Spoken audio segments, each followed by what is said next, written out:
Alhamdulillahi Rabbil Alameen wa salatu wa salamu ala ashrafil anbiya'i wal mursaleen sallallahu alayhi wa ala alihi wa ashabihi ajma'een. We were discussing last week the scene of Qiyamah and some of the activities that will happen on the day of Qiyamah. So it is mentioned that Allah subhanahu wa ta'ala will call a believer and will present his deeds, his or her deeds, and ask him or her that, did you carry out these good deeds? And the believer will say, yes, I carried it out. Amiltu, I did this, I did that. And Allah subhanahu wa ta'ala will allow that person to enter into Jannah. May Allah subhanahu wa ta'ala make us from that group. And then the kuffar and the munafiqeen, the hypocrites, they will be brought forward and their deeds will be presented to them. And they will be asked that, did you commit these evil deeds? So they will now deny and they will say, Oh Allah, by your glory, wa izzatuk, we definitely didn't commit these deeds.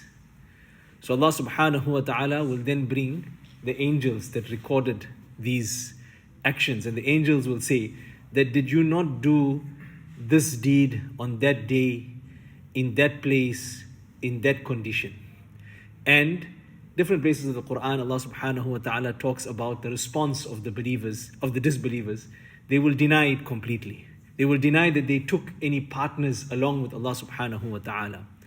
So it's easy for us to understand today that when you carry out an action, you've got GPS tracking, you've got dash cams that can record what has happened, you've got artificial intelligence, blockchain technology that can record precisely exactly what each person has done. If a person, yesterday somebody mentioned they had a company vehicle and the staff member crashed the vehicle. And when asked, what were you doing? He said, no, I wasn't doing anything. But the camera in the vehicle showed that the person was playing on their phone. So it's impossible for you to lie.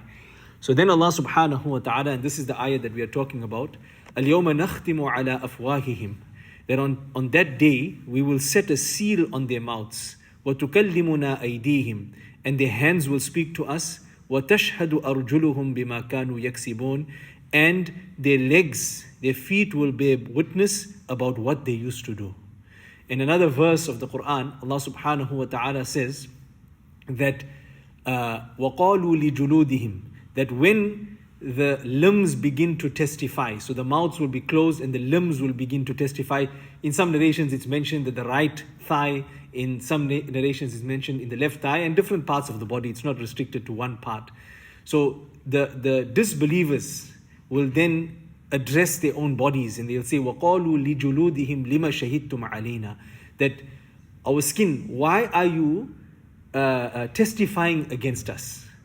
وَقَالُوا لِجُلُودِهِمْ لِمَ شَهِدْتُمْ عَلَيْنَا. What will be the response? قَالُوا أَنْتَقَنَا اللَّهُ الَّذِي أَنْتَقَ كُلَّ شَيْءٍ. They will say that the one who has made everything speak is making us speak today. Meaning Allah subhanahu wa ta'ala gives the power of speech to everybody. Without Allah ta'ala's power of speech, nobody can speak. So, and then it will be said to them, وَمَا كُنْتُمْ تَسْتَتِرُونَ أَن يَشْهَدَ عَلَيْكُمْ سَمْعُكُمْ وَلَا أَبْصَارُكُمْ وَلَا جُلُودُكُمْ, that you in this world, you are not afraid of hiding from your eyes, from your ears, from your own skin. When you were committing the disobedience of Allah subhanahu wa ta'ala, at that time, you did not wish to hide from your own skin. But today, your own skin is actually being made to testify against you. So this is what this particular verse is referring to, that Allah subhanahu wa ta'ala will make the limbs and different parts of the body testify against the sins. وَلَوْ نَشَاءُ لَطَمَسْنَا عَلَىٰ أَعْيُنِهِمْ, that if we so will, we would wipe out their eyes right here in this world. فَاسْتَبَقُوا الصِّرَاطَ فَأَنَّا يُبْصِرُونَ, and they would be racing towards the path, but how would they see? What does this mean? That Allah subhanahu wa ta'ala, if He wishes, He can blind a person from hidayat. No matter how hard a person will try to get towards guidance, but if Allah ta'ala has decreed that he is not going to be guided because of his actions and because of the way he is behaving, then he will never be able to achieve guidance. وَلَوْ نَشَاءُ لَمَسَخْنَاهُمْ عَلَى مَكَانَتِهِمْ, and if we so will, we would disfigure them at their places. فَمَا اسْتَطَاعُوا مُضِيًّا وَلَا يَرْجِعُونَ. They would not be able to move, nor would they be able to return. Meaning they won't be able to move forward or go backwards. Two meanings of this here. One is that Allah subhanahu wa ta'ala can cause them to remain in their places, meaning they won't be able to move in any way forward or backwards. Another meaning of this is Allah ta'ala, because of their actions, will cause them to be transformed into monkeys, into pigs, into stones, which has happened historically in the past. Different nations, when they disobeyed Allah subhanahu wa ta'ala, they were so brazen in their disobedience of Allah subhanahu wa ta'ala that Allah ta'ala caused them to be changed totally into a different type of creation. وَمَن نُعَمِّرْهُ نُنَكِّسْهُ فِي الْخَلْقِ أَفَلَا يَعْقِلُونَ.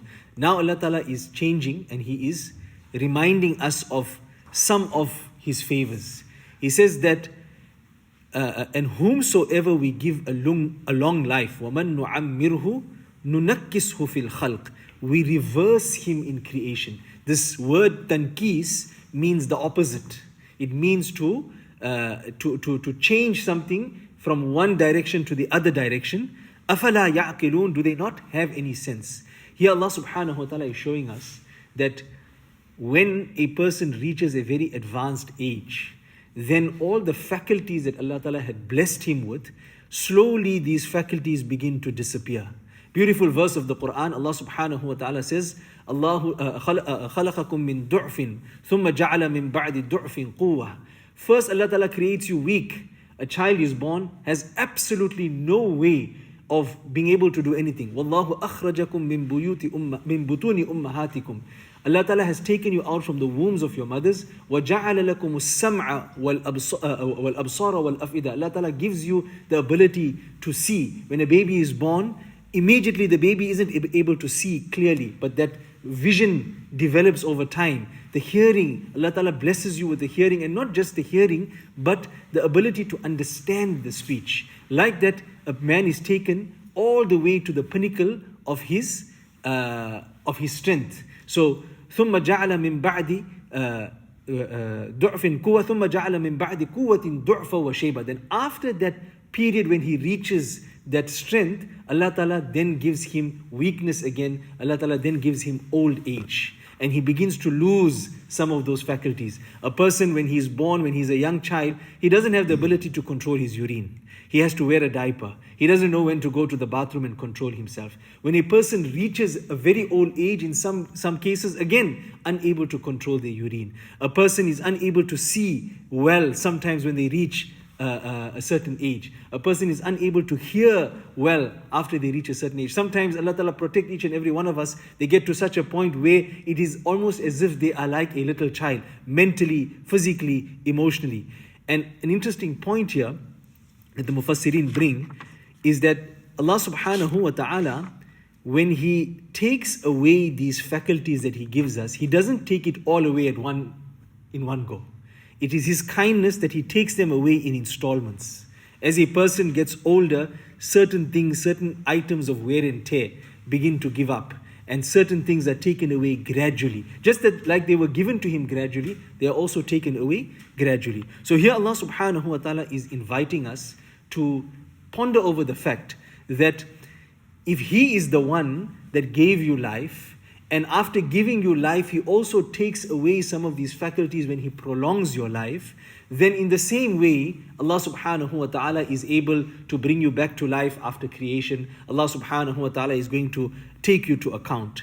وَمَا عَلَّمْنَاهُ الشِّعْرَ وَمَا يَنْبَغِي لَهُ إِنْ هُوَ إِلَّا ذِكْرٌ وَقُرْآنٌ مُبِينٌ. And we did not teach him, that is Rasulullah sallallahu alaihi wasallam, poetry, and it is not appropriate for him. This is referring to the Quran, because the kuffar of Mecca, they accused Rasulullah sallallahu alaihi wasallam of being a poet, that whatever you're saying is poetry. And there's a long discussion about why the Quran is not poetry, about why Rasulullah sallallahu alaihi wasallam was not a poet. In another verse of the Quran, وَمَا هُوَ بِقَوْلِ شَاعِرٍ, that this is not the speech of a poet. So Allah subhanahu wa ta'ala is addressing that. In huwa illa dhikrun wa Qur'anun mubin. What is it? It is an advice, like we are sitting here and we are pondering over the meaning of the Quran, what is the objective? It is an advice for every one of us to ponder over. وَقُرْآنٌ مُبِينٌ, and a readable book that explains the truth. Qur'anun Mubin, it's clear. It's something that can be read. It's something that can be understood. And why is it there? What is the objective of this? لِيُنذِرَ مَنْ كَانَ حَيًّا, so that it may warn him who is alive to listen to the truth. This is the objective of these discussions that we have, that we are understanding the meaning of the Quran so that it warns us. We are alive at this point in time. Listening to the truth means that we are able to take heed and we can do something about it. لِيُنذِرَ مَنْ كَانَ حَيًّا وَيَحِقَّ الْقَوْلُ عَلَى الْكَافِرِينَ, and so that the word may prove true against the disbelievers. The word of punishment may prove true against the disbelievers. Now, if you remember, when we were discussing in Surah Ya-Sin, Allah subhanahu wa ta'ala, He mentioned the bounty of animals and how He had presented the animals to us for our benefit. So once again, Allah subhanahu wa ta'ala is reminding us, أَوَلَمْ يَرَوْا أَنَّا خَلَقْنَا لَهُم مِّمَّا عَمِلَتْ أَيْدِينَا أَنْعَامًا فَهُمْ لَهَا مَالِكُونَ. Did they not see that we have created for them cattle, different types of animals, whether it be cows, whether it be camels, whether it be buffaloes? So did they not see that we have created for them cattle, and mimma amilat aydina, that we among them things made by our hands, fahum laha malikun, and then they become the owners. So a few points Allah subhanahu wa ta'ala is bringing to our attention here. Firstly, ponder over the bounty of these animals and what they give to us, and He'll mention that in the next verse. Then Allah subhanahu wa ta'ala is pointing to us that we didn't do anything to create these animals. We didn't do anything to subjugate these animals. This is from the side of Allah subhanahu wa ta'ala. This is the gift of Allah subhanahu wa ta'ala. And one commentator of the Quran, Mufti Shafi Uthmani, he brings an interesting point, and he says that the real wisdom behind the ownership of everything is that the ownership of everything lies with Allah subhanahu wa ta'ala.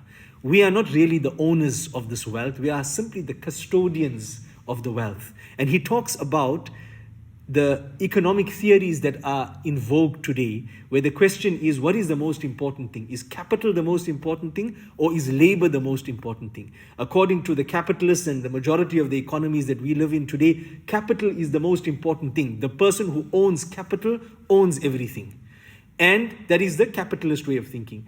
On the other side, the socialist way of thinking is that he who owns the labor, the working man, he owns everything. So Allah subhanahu wa ta'ala is highlighting to us that it is not the capital owner that owns everything, nor is it the worker and the laborer that owns everything. In reality, Allah subhanahu wa ta'ala created these animals of His own accord without our input, and He can continue to create them for our benefit. فَهُمْ لَهَا مَالِكُونَ, and you are the owners, you are the ones that can control these animals. You take an animal like a cow, you take an animal like a camel. It's such a large animal. It can very easily overpower us. We have no way of overpowering this animal. If we have to go head to head with a bull in a bullfight, we don't stand any chance, right? No matter how big and strong we are, we don't stand a chance. But Allah Ta'ala has made it such out of His kindness that He subjugated these animals, that even you will find a little child, he can take a whole herd of cattle if he knows how to do it, and he can herd that entire cattle from one place to the other. So we are looking at the bounty that Allah subhanahu wa ta'ala has given to us. وَلَهُمْ فِيهَا مَنَافِعُ وَمَشَارِبُ, and for them in all of these things are other benefits. Sorry, we missed an ayah. وَذَلَّلْنَاهَا لَهُمْ فَمِنْهَا رَكُوبُهُمْ وَمِنْهَا يَأْكُلُونَ, and we have brought them under their control. We have subjugated them for you. So some of them you will ride, you will take the benefit of riding them, and others you will eat of their meat. As we know, we'll have a nice steak, we'll have a nice burger, wagyu beef. You enjoy the meat that comes from this. وَلَهُمْ فِيهَا مَنَافِعُ وَمَشَارِبُ, and for them there are many other benefits, and the benefits of things to drink. whether it's the milk that you will get from them, other benefits. We use the skin for so many different things. We use, if you take an animal and you look at how many different parts of the animals are used today, whether it's in food items, whether it's the rennet, whether it's the gelatin, whether it's the lining of the animal's stomach, whether it's the horns, whether it's the skin, it's used in so many different processes of manufacture. So وَلَهُمْ فِيهَا مَنَافِعُ, for them there are in it so many other benefits. And what's the reason for mentioning these benefits? أَفَلَا يَشْكُرُونَ, that would they not be grateful? Would they not be grateful to Allah subhanahu wa ta'ala that He has blessed them with all of these things? But what do they do in reality, the majority of the people? وَاتَّخَذُوا مِن دُونِ اللَّهِ آلِهَةً لَعَلَّهُمْ يُنصَرُونَ, that they have adopted gods other than Allah subhanahu wa ta'ala so that they may be helped by them. They think that they can be helped by these gods. لَا يَسْتَطِيعُونَ نَصْرَهُمْ, they cannot help them. وَهُمْ لَهُمْ جُنْدٌ مُحْضَرُونَ, rather they, the disbelievers themselves, are like an army that has been brought forth for protecting them, for protecting the so-called gods. So in reality, what Allah subhanahu wa ta'ala is saying to us here is that you take these idols that people worship. In reality, they have to protect these idols. They have to make sure that nobody comes in and steals these idols. Nobody comes in and breaks these idols. So if human beings have to protect the idols that they are taking, or sometimes it's animals that they take as aspects that need to be worshipped, they have to protect these animals. Somebody can come in, can slaughter the animal. So Allah Ta'ala is highlighting to us that what a bizarre situation. That on the one hand, you saying that you are taking these items as gods, as deities, but on the other hand, you have to protect your own gods. What kind of God is this here? فَلَا يَحْزُنْكَ قَوْلُهُمْ, so their remarks must not grieve you. They must not upset you. إِنَّا نَعْلَمُ مَا يُسِرُّونَ وَمَا يُعْلِنُونَ, we know what they conceal and what they disclose. Now this is a beautiful ayah that gives us a lot of consolation. Sometimes we find ourselves as believers in the global stage that we are, they have the upper hand and we have the lower hand. And we look at things around us and we see that, so much is being said against us. Just yesterday there was a march in London by an extremist right-wing group of white supremacists. And as they are walking through, there's videos, you can go and Google it, little children, 8, 9 years, are swearing Allah. They're using the F word and they are swearing Allah. And they're saying, who is Allah? What is Allah? Meaning that they are speaking out against the Muslims. This happened now in London. So Allah subhanahu wa ta'ala is saying, فَلَا يَحْزُنْكَ قَوْلُهُمْ, their speech must not upset you. We know what they conceal in their hearts and what they make apparent. And then comes the issue of resurrection. Remember, we mentioned that one of the main themes of Surah Ya-Sin is this whole aspect of resurrection, of bringing people back to life. It is mentioned that 1 or 2 of the kuffar of Mecca, they came to Rasulullah sallallahu alaihi wasallam on one occasion, and there were some bones that had broken down in the sand, and they picked them up and they crushed them, and they said to Rasulullah sallallahu alaihi wasallam that it is mentioned one of them was either As bin Wa'il or Umayyah bin Khalaf, that how will Allah subhanahu, will He really be able to bring all these bones back together after they have decayed, after they are disintegrated? Is Allah subhanahu wa ta'ala really going to be able to do this? So Allah subhanahu wa ta'ala then gives a response. أَوَلَمْ يَرَى الْإِنسَانِ, did man not see أَنَّا خَلَقْنَاهُ مِن نُطْفَةٍ, that we have created him from a drop of semen. فَإِذَا هُوَ خَصِيمٌ مُبِينٌ, then suddenly he has stood as an open adversary to us. Does man not ponder? Allah subhanahu wa ta'ala talks about the different stages of creation. وَاللَّهُ خَلَقَكُم مِّن تُرَابٍ, first from sand, ثُمَّ مِن نُطْفَةٍ, then from a drop of sperm, ثُمَّ مِن عَلَقَةٍ, then a clot of blood, ثُمَّ مِن مُضْغَةٍ مُخَلَّقَةٍ وَغَيْرِ مُخَلَّقَةٍ, then from something that is formed and unformed, embryo that is formed and unformed, ثُمَّ مِن مُخَلَّقَةٍ وَغَيْرِ مُخَلَّقَةٍ لِنُبَيِّنَ لَكُمْ وَنُقِرُّ فِي الْأَرْحَامِ مَا نَشَاءُ, then we kept them hidden and settled in a safe place in the wombs of their mothers. Allah subhanahu wa ta'ala talks about 3 levels of darkness that the fetus is kept under in the stomach of the mother. So here we are being encouraged to go back to our origin. Don't have pride. Don't argue in front of Allah subhanahu wa ta'ala like this person was arguing in front of Rasulullah sallallahu alaihi wasallam, that how is Allah ta'ala really going to bring us back to life? Allah ta'ala is saying, just ponder over your own creation. Where did you come from? You didn't come nicely wrapped up and formed directly from the heavens. You started off as a drop of impure liquid. And from there, the whole process continued. وَضَرَبَ لَنَا مَثَلًا. Allah Ta'ala is now referring to this person and says that He has put forward an example, this example of the bone that is decayed. وَنَسِيَ خَلْقًا. And He has forgotten His own creation. قَالَ مَنْ يُحْيِي الْعِظَامَ وَهِيَ رَمِيمٌ. He said, who will give life to the bones when they are decayed? Allah Ta'ala now responds, قُلْ يُحْيِيهَا الَّذِي أَنْشَأَهَا أَوَّلَ مَرَّةٍ. Say, O Muhammad, that these will be revived. They will be brought back to life by the same one who created them for the first time. قُلْ يُحْيِيهَا الَّذِي أَنْشَأَهَا أَوَّلَ مَرَّةٍ. The one who created these items the first time, these bones, these animals, these people, He is going to be the same one that is going to revive them. وَهُوَ بِكُلِّ خَلْقٍ عَلِيمٍ. And He is fully aware of all the creation. Then Allah Ta'ala says, الَّذِي جَعَلَ لَكُم مِّنَ الشَّجَرِ الْأَخْضَرِ نَارًا. That the one who created for you fire from the green tree. فَإِذَا أَنْتُم مِّنْهُ تُوقِدُونَ. And in no time you make a fire from it. So that even if it's a tree that is green, meaning it has water in it, but it's still possible for you to dry out that wood and to make a fire from it. Who created this here?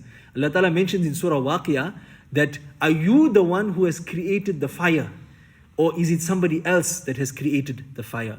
أَوَلَيْسَ الَّذِي خَلَقَ السَّمَاوَاتِ وَالْأَرْضَ بِقَادِرٍ عَلَىٰ أَن يَخْلُقَ مِثْلَهُمْ بَلَىٰ وَهُوَ الْخَلَّاقُ الْعَلِيمُ. Is it that the one who has created the heavens and the earth has no power to create the like of them? Why not? Bala, why not? He is the supreme creator, the all-knowing. So Allah Ta'ala is now concluding the verses of Surah Ya-Sin by talking about His own greatness. Like we began talking about the greatness of Allah subhanahu wa ta'ala in the beginning of Surah Ya-Sin, now Allah Ta'ala is concluding, إِنَّمَا أَمْرُهُ إِذَا أَرَادَ شَيْئًا أَن يَقُولَ لَهُ كُن فَيَكُونَ. It is His practice when He intends to do something, then all He needs to say is be, and it comes to fruition. I'm giving you my own translation, right? His practice when He intends to do something is that He has to say be, and it comes into being, it comes into fruition. فَسُبْحَانَ الَّذِي بِيَدِهِ مَلَكُوتُ كُلِّ شَيْءٍ. So pure from every fault is the one in whose hand is the dominion of all things. وَإِلَيْهِ تُرْجَعُونَ. And you will be surely returned to Him. So we conclude this by talking about our return to Allah subhanahu wa ta'ala, about the greatness of Allah subhanahu wa ta'ala. فَسُبْحَانَ الَّذِي بِيَدِهِ مَلَكُوتُ كُلِّ شَيْءٍ. That in His hand is the kingdom, the dominion of absolutely everything. It's something that, we remember we're reciting these verses every day, and the whole idea is for us to remember the meaning. There are many times that we are faced with challenges in life, things that seem to be insurmountable, sometimes on the business front, sometimes with our family, sometimes with our children, and sometimes with global events. We are seemingly overpowered. Allah Ta'ala is reminding us, and if we are reading this daily and pondering, that فَسُبْحَانَ الَّذِي بِيَدِهِ مَلَكُوتُ كُلِّ شَيْءٍ. That everything is in the hands of Allah subhanahu wa ta'ala. No matter what challenge we may have, everything is in the hands of Allah subhanahu wa ta'ala. So man should reflect. Yes, we have to adopt the means. Yes, we have to do whatever it is that is required for us to exert ourselves in that field. But after we have done that, وَأَجْمِلُوا فِي الطَّلَبِ. Make a moderate effort. Don't go to extremes. Don't become so lazy that you do absolutely nothing. But at the same time, don't become so absorbed, so overwhelmed, so concerned. You forget salah. Your salah becomes qadha. your time in the masjid is not there because you are so overwhelmed by affairs of this dunya.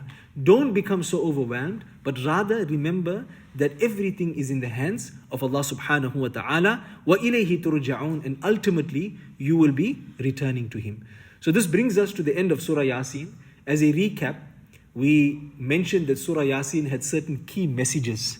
And it's something that we recite every day. It's something that person that recites Surah Ya-Sin in the morning, his affairs for the day will become easy for him. That person that recites Surah Ya-Sin in the evening. So it's recommended to recite in the morning and the evening. Allah Ta'ala gave us the tawfiq. Generally we read it in the morning, but it also has benefit to read in the evening. All the tasks for the evening will become easy for him. It is mentioned in the hadith that we should recite Surah Ya-Sin when a person is passing away. It makes the maut become easy for that person. It is mentioned that after the person passes away, we should also recite Surah Ya-Sin because it is a great form of reward for that person.